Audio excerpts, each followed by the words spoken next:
Video में हम CSIR net जून 2023 paper का पार्ट बी का एक प्रॉब्लम सॉल्व करेंगे। ये प्रॉब्लम लीनियर अलजेब्रा पर बेस्ड है और कुछ कॉन्सेप्ट आपको रियल एनालिसिस का भी यूज़ करना पड़ेगा। तो इस प्रॉब्लम में कह रहा है कि A 3x3 मैट्रिक्स है जिसकी सारी एंट्रीज रियल है, तो हमें यहाँ पर फॉल्स स्टेटमेंट ढूंढना है।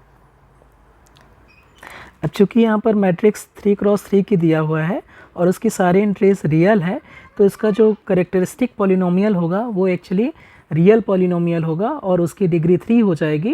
यानी कि उसका जो करेक्टरिस्टिक पॉलिनोमियल मैट्रिक्स ए के लिए होगा वो कुछ इस टाइप का होगा, lambda cube plus A not lambda square plus A1 lambda और प्लस A2, और यहाँ पर ए नॉट A1 और A2 वो रियल नंबर हो जाएंगे। ये आपका करेक्टरिस्टिक पॉलिनोमियल हो जाएगा और ये ऑड डिग्री का पॉलिनोमियल है और इसके सारे कोफिशिएंट रियल है, इसलिए एटलीस्ट इसके पास एक रियल रूट ज़रूर होगा। और इसका मीनिंग है कि जो मैट्रिक्स ए है उसके पास एक रियल आइगन वैल्यू डेफिनेटली होगा। तो ऑप्शन जो फर्स्ट है वो एक्चुअली इनकरेक्ट नहीं है, फॉल्स स्टेटमेंट नहीं है, एक्चुअली ये ट्रू स्टेटमेंट है।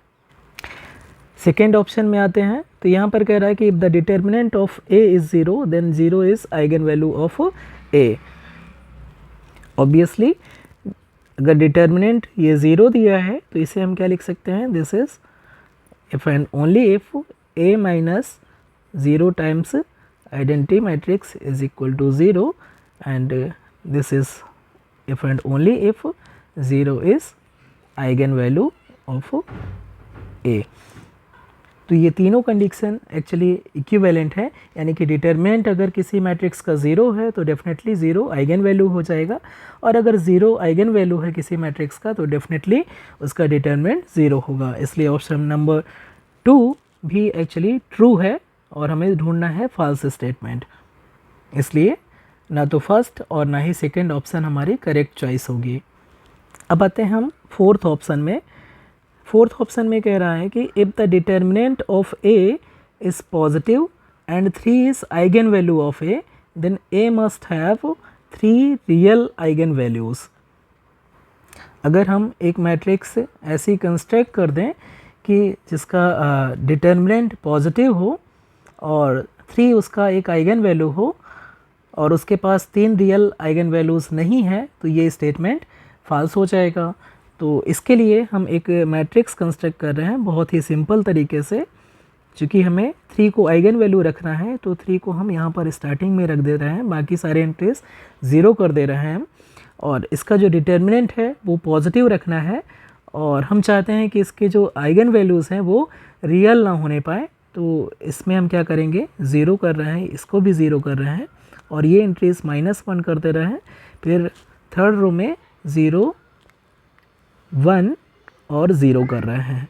ऑब्वियसली आप चेक कर सकते हैं जिसका जो डिटर्मिनेंट है, डिटर्मिनेंट निकालेंगे तो mod of A equal to आ जाएगा 3 इंटू 0 माइनस 1, यानी कि 3 आ जाएगा, और ये क्या है, पॉजिटिव है। तो फर्स्ट कंडीशन सेटिस्फाई कर रही है। और अगर हम यहाँ पर a minus lambda times I निकालेंगे तो ये कितना हो जाएगा, 3 माइनस लैम्डा, और ये हो जाएगा lambda square plus 1 equal to 0। ये करेक्टरिस्टिक इक्वेशन हो गया। और यहाँ से हम देख सकते हैं कि जो इसका आइगन वैल्यूज़ हैं वो क्या है, 3 है और प्लस माइनस आई है। तो यहाँ पर 3x3 की हमने एक रियल मैट्रिक्स कंस्ट्रक्ट की है जिसका एक आइगन वैल्यू क्या है, 3 है, और इसका डिटर्मिनेंट क्या है, वो भी पॉजिटिव है, लेकिन इसका जो रूट है वो तीनों जो आइगन वैल्यूज़ हैं वो तीनों की तीनों रियल नहीं है। इसलिए जो फोर्थ ऑप्शन है वो एक्चुअली फॉल्स स्टेटमेंट हो जाएगा और इसलिए यही ऑप्शन हमारा करेक्ट चॉइस हो जाएगा। तो अगर आप इस तरह से डिटर्मिनेंट कंस्ट्रक्ट कर पा रहे हैं तब तो आप डायरेक्टली ऑप्शन 4 को डिस्कार्ड कर सकते हैं। फोर्थ को आप कह सकते हैं कि फोर्थ ऑप्शन फॉल्स है।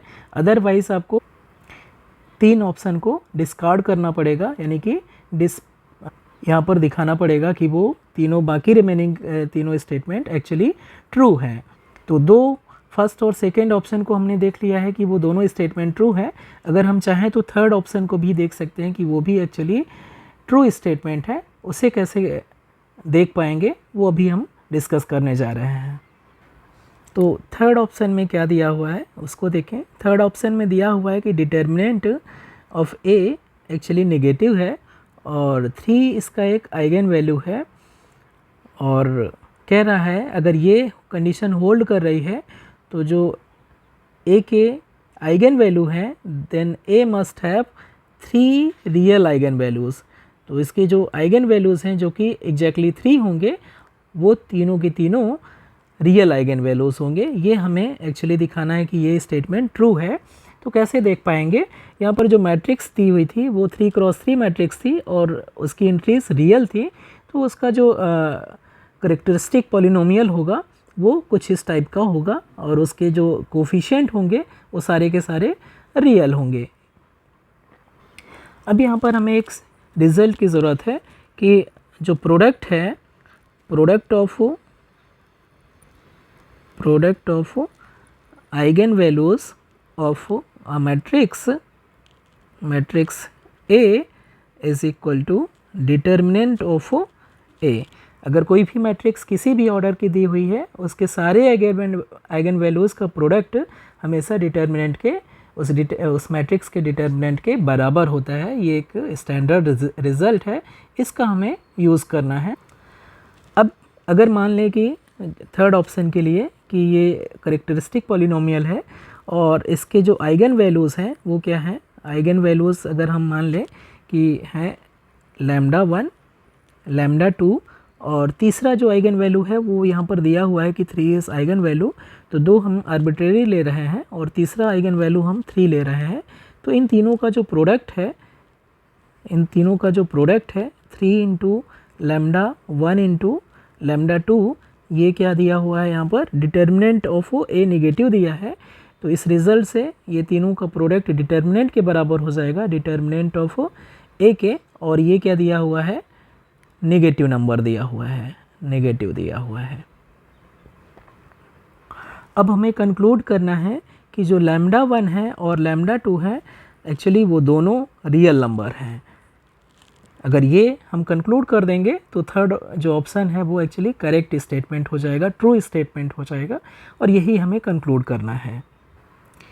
तो यहाँ से 3 into λ1 into λ2 equal to negative number दिया हुआ है। इससे क्या मिलेगा, ये इम्प्लाई करेगा कि जो λ1 इंटू λ2 है ये भी क्या है, एक्चुअली नेगेटिव नंबर है। अगर हम 1/3 से मल्टीप्लाई कर दें तो 3 कैंसिल हो जाएगा और राइट हैंड साइड में नेगेटिव नंबर है और उसमें 3 से डिवाइड करेंगे तो वो भी एक्चुअली नेगेटिव नंबर मिलेगा। यानी कि λ1 और λ2 ऐसे दो नंबर हैं जिनका प्रोडक्ट डेफिनेटली नेगेटिव होगा।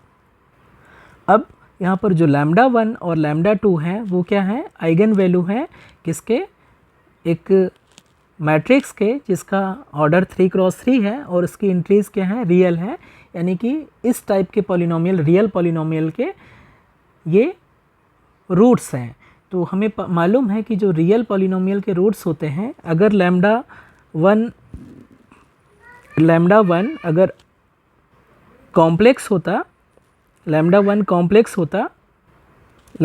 कॉम्प्लेक्स नंबर होता, और चूँकि λ1 रियल पॉलिनोमियल इस करेक्टरिस्टिक पॉलिनोमियल के रूट है जो कि रियल पॉलिनोमियल है, तो इसका जो कॉन्जुगेट है यानी कि λ1 बार, ये भी एक्चुअली इसका एक रूट हो जाता। और चूँकि ऑलरेडी दिया हुआ है कि जो 3 है इसका आइगन वैल्यू है, तो जो दूसरा रूट है वो किसके बराबर हो जाता, λ1 बार एक्चुअली किसके बराबर हो जाता है, λ2 के बराबर हो जाता। यानी कि अगर एक कॉम्प्लेक्स रूट है तो दूसरा जो रूट होगा λ2 वो क्या हो जाएगा, वो भी कॉम्प्लेक्स रूट हो जाएगा। और वो कैसे रिलेटेड होगा, एक का कॉम्प्लेक्स कॉन्जुगेट दूसरे आइगन वैल्यू के बराबर हो जाएगा। और इस केस में अगर ऐसा है तो उस केस में क्या हो जाएगा, λ1 इंटू λ2 ये किसके बराबर हो जाएगा, λ1 इंटू λ1 बार, और ये किसके बराबर हो जाएगा, मॉड ऑफ लैम्डा 1 स्क्वायर के बराबर हो जाएगा, जो कि ऑलवेज नॉन नेगेटिव नंबर होता है।